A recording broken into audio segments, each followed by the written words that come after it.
Tere tulemast kuulama! Meil on täna laual üks analüüs, mis vaatleb kulla ja hõbeda hiljutist hinnaralli ja neid turupingeid seal taga. Just. Vaatame kohe sisse, et kuidas seda materjali ehk veel paremaks saaks lihvida. Mul jäi kohe alguses silma see, kuidas tekst nagu liikus ühest teemast teise. Et need erinevad osad, turu ülevaade, siis see Londoni hõbedaturg, USA poliitika, tehniline analüüs, need olid nagu olemas, aga see side nende vahel, see jäi kuidagi õhkeseks. Just, see on hea tähelepanek, jah. Teksti struktuur on tõesti natuke fragmentaarne. See hüppabki, nagu sa ütlesid. Ja. Alustab üldisemalt, siis sukeldub Londoni turu detailidesse, sealt äkki Ameerika poliitikasse ja lõpetab tehnilise analüüsiga. Aga need hüpped on järsud. Just. Ei ole neid, sildu või selgeid üleminekuid, mis näitaks lugejale, et kuidas need erinevad asjad, näiteks see valitsuse võimalik sulgemine ja kulla tehniline pilt omavahel seotud on. Täpselt. Või kuidas nad üksteist mõjutavad. Lugeja peab ise päris palju vaeva nägema, et aru saada, mis see peamine mõte on või kuidas üks asi teiseni viib. Eriti see poliitika osa, see tundus nagu täitsa eraldi saareke seal keskel, et miks see just siin on ja kuidas see nüüd selle tehnilise poolega seostub, mis koha järgnes? Täpselt. Ja kui lugeja peab neid seoseid ise kogu aeg looma, siis ta, kas väsib ära või mis veel hullem, kaotab huvi. Või ei saagi päriselt aru, mida autor öelda tahab. Ja siis selle analüüsi mõju jääb, eks ole, oluliselt väiksemaks. Et kui see ei moodusta sellist loogilist ja sujuvat tervikut. Jah, nagu maja ilma treppideta. Just. Et korrused on olemas, aga üles ei saa. Siin on natuke sarnane lugu, et klotsid on laual, aga seda mürti on vähe vahel. Et soovitus oleks siin ilmselt keskenduda selle sidusese loomisele. Ja ehitada selgem narratiivne kaar. Kuidas seda teha võiks? Tekst peaks lugejat justkui käe kõrval võtma ja läbi erinevate teemade juhatama. Näitama pidevalt, kuidas need seotud on ja miks me nüüd ühest teemast teise liikume. Variante on mitmeid, eks ole.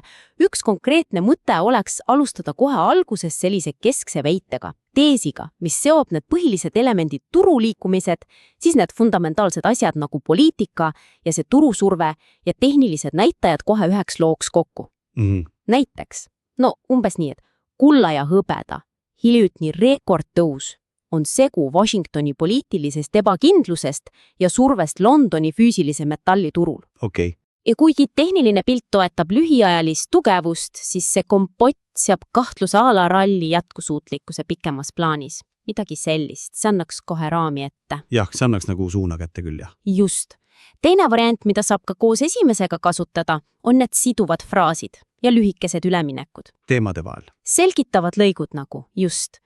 Näiteks kui minna poliitika pealt tehnilise analüüsi juurde, siis võiks seal olla midagi sellist, et selline poliitiline ummikseis Washingtonis ei mõõta ainult investorite tuju, vaid suurendab ka nõudlust turvasadamate nagu kulla järele. See omakorda survestab hinda, mille tehnilist pilti me nüüd lähemalt uurimegi. See aitab lugejal seda loogikat jälgida. Ja kolmandaks, võiks isegi mõelda struktuuri muutmise peale. Praegu on need fundamentaalsed ja tehnilised osad kuidagi läbisegi. Ja. Äkki töötaks paremini, kui koondaks kogu selle fundamentaalse analüüsi, poliitika, Londoni surve ja nii edasi ühte suurde plokki ja siis liiguks tehnilise juurde või vastupidi. Kõigepealt tehniline ja siis põhjendused. Just, alustaks tehnilise pildiga ja siis otsiks seletusi fundamentaalsetest teguritest. Mõlemal juhul tekiks selgem järgnevus, ma arvan. Tuleb lihtsalt valida see struktuur, mis seda keskset mõtet kõige paremini toetab.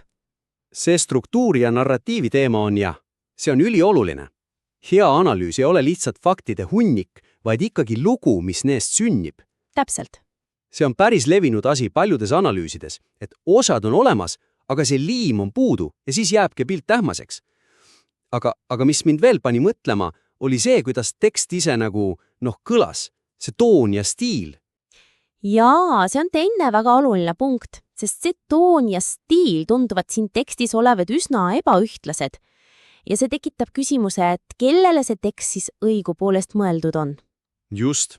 See algab nagu uudisjutt, faktid, hinnad, sündmused. Siis läheb järsku väga tehniliseks kätte. Kasutab sellist spetsiifilist keelt, mingi Wyckoff'i meetod ja futuride tasemed, mis eeldab ilmselt päris head, turu tundmist. Jah, see eeldab juba sügavamaid teadmisi. Siis tuleb see poliitiline kommentaar, mis hakkab lahkama parteide motiive ja lõpuks, see lõpp on täiesti teine tera. Hästi isiklik ja müügihõnguline. Ongi. See on nagu 4 eri teksti kokku pandud, kellele see siis on. On see tavainvestorile, profikauplejale, poliitikahuvilisele. Täpselt, see ongi see probleem ja see stiilide ja registrite segu ajab lugeja segadusse, et kas ma loen nüüd objektiivset turuülevaadet või mingit süvaanalüüsi kauplejale või on see hoopis poliitiline arvamuslugu või on see hoopis varjatud reklaam. Just. Ja kui lugeja ei saa aru, mis eesmärgil see tekst on kirjutatud ja kellele sa räägid, siis on seda raske usaldada. Eriti see järsk tooni muutus lõpus, see hei algus ja see isiklik pöördumine, see mõjub selles kontekstis ikka väga võõralt. Jah, ebaprofessionaalselt. Just. Ja see paratamatult õõnestab ka selle eelneva, võib-olla muidu täitsa pädeva analüüsi tõsiselt võetavust. Nii et siin on soovitus üsna selgepiiriline. Tuleks määratleda selle teksti peamine eesmärk ja sihtrurm. Ja siis valida sellele vastab toon ja stiil ja hoida seda joont järjepidevalt. Üks selge hääl. Just. Ja kui on vaja esitada erinevat tüüpi sisu, näiteks objektiivset analüüsi ja siis võib-olla subjektiivsemat kommentaari või isegi reklaami, siis need tuleks lugeja jaoks selgelt eristada. Mitte neid niimoodi sujuvalt kokku sulatada. Okei, aga mida see praktikas tähendaks, kuidas seda teha? No esiteks tuleks teha valik. Kas selle teksti eesmärk on informeerida laiemat publikut, siis peaks toon olema neutraalsem, objektiivsem, vältima liigset žargooni. Või on see mõeldud kogenud kauplejatele? Siis võib toon olla tehnilisem, analüütilisem, süvitsi minev. Jah. Või on see hoopis turukommentaar, kus autor avaldab oma arvamust. Ka see on okei, aga siis peaks see olema selgelt arvamusena esitatud ja toon peaks olema tasakaalus, mitte liiga ühekülgne. Ja mis iganes toon valitakse, seda tuleks hoida algusest lõpuni. Teiseks, kui on vaja käsitleda neid väga spetsiifilisi tehnilisi detaile, nagu see Wyckoff'i analüüs seal oli, siis võiks selle selgelt eraldada. Panna näiteks alapealkiri tehniline süvaanalüüs detsembri futuuridele või markida kuidagi ära, et järgnev osa on mõeldud edasijoodnud lugejale. Et kes ei taha, saab üle hüpata. Just. Nii teavad need, keda see ei huvita või kes sellest aru ei saa, et nad võivad selle vahele jätta, ilma et nad millestki olulisest ilma jääksid. Kolmandaks, see poliitika osa. Sealt tuleks keskenduda nende arengute tõendatud või tõenäolisele mõjule turgudele. Mitte niivõrd spekuleerida parteide sisemiste motiivide üle. Et hoida fookus ikkagi finantsanalüüsil. Just. Ja vältida muljet poliitilisest kallutatusest. Et selle asemel, et arutada, miks demokraadid või vabariiklased midagi teevad, kirjeldada, kuidas see tekkinud patiseis mõjutab investorite riskitaju ja varade hindu. Ja neljandaks, see lõpposa.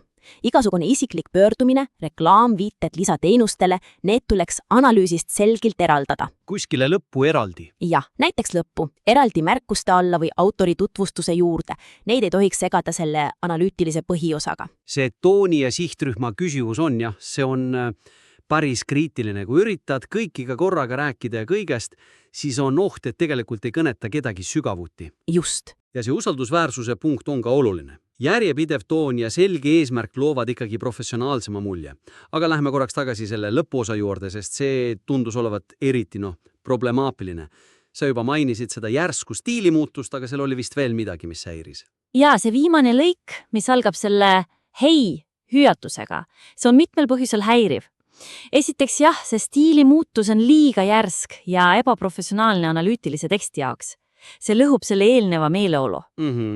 Teiseks see sisaldab otsest enesereklaami, selle Markets Front Burner uudiskirjama, mis ei ole kuidagi orgaaniliselt integreeritud, vaid tundub nagu peale kleebitud. Jah.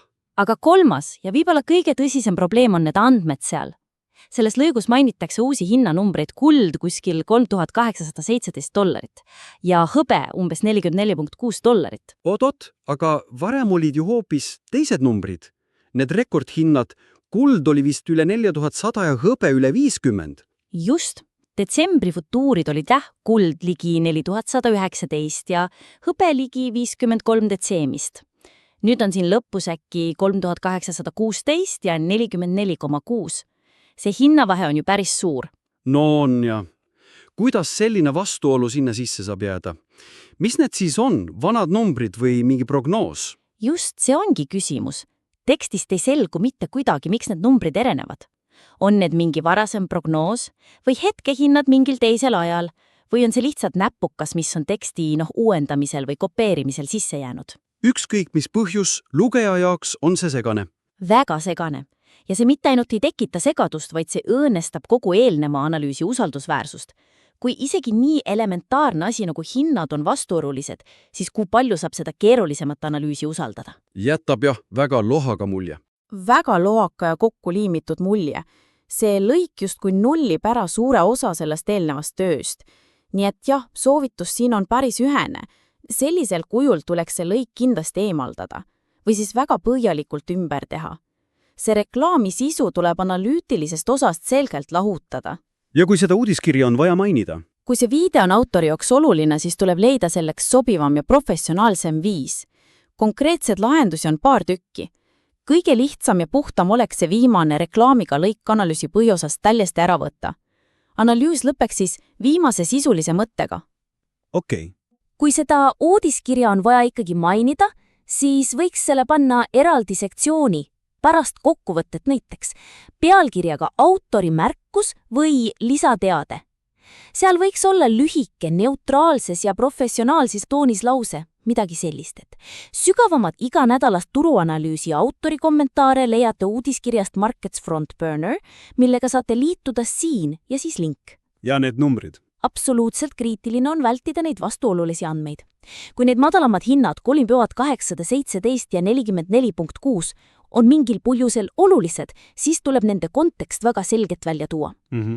Näiteks, kuigi hetke futurihinnad on rekordtasemetel, kuld $4118, hõbe $50.3, siis meie varasem prognoos nägi ette tasemeid X ja Y. Aga kui selget ja vajalikku konteksti pole, siis on parem need segadust tekitavad numbrid lihtsalt välja jätta. Selge. Ja muidugi ka lisamaterjalidele viidates tuleb hoida professionaalset tooni.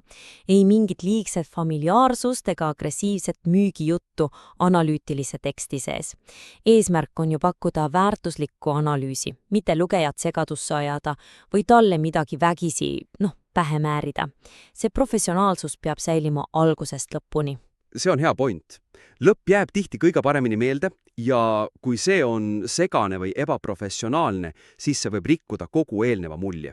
Isegi kui analüüs ise oli muidu tugev. Just. Tundub jah, et need 3 asja, struktuur, toon ja see reklaami eraldamine, ongi need peamised kohad, kus see materjal võiks oluliselt võita.